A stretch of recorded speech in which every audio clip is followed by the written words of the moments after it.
secondary school and the influence that had on me. And to be clear, secondary school is a combination of what we would call middle school and high school here in the United States. So I went to the school starting at age 11, and I was there until I was 18.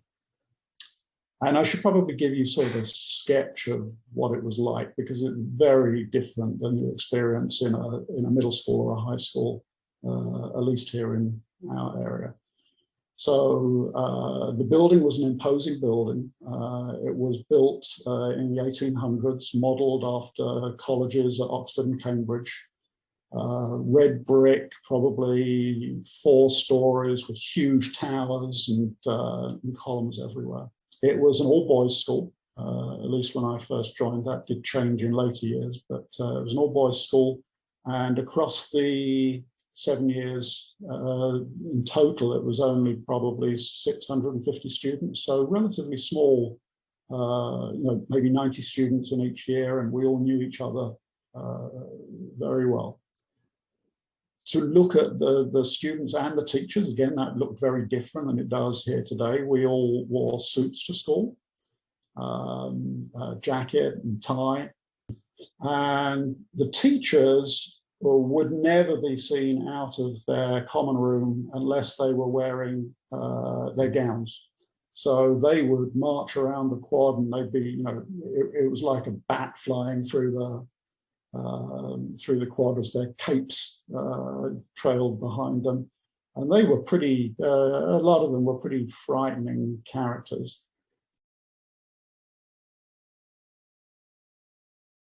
The environment was one that was very demanding, I think. The academics were very good, very, classical in the focus of the curriculum. Everyone learned Latin or Greek, everyone did German, everyone did French, very structured core curriculum. And the teachers were tough. We sort of graded them based on the velocity and accuracy of their board eraser, because anyone who wasn't paying attention, it would come flying at your head. And if you weren't looking, you were going to get a big cloud bomb of chalk that would explode and cover your entire suit. And they could be tough on kids. I've talked about this as though it was perhaps a very negative experience, and there are certainly elements that I think for some students there were quite negative, but actually I think it was a wonderful school.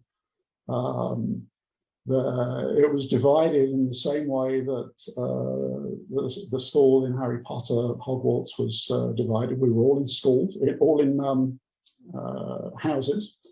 We were allocated to them when we joined the school.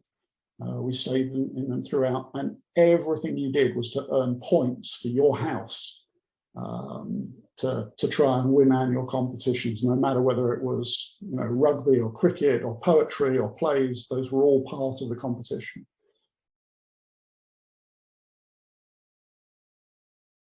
All of that as background, actually, I think the reason that I point at that schooling as the pivotal moment for me, as a key turning point in my life, is that in the mathematics department, in the corner of the back of one of the classrooms, there was a teletype.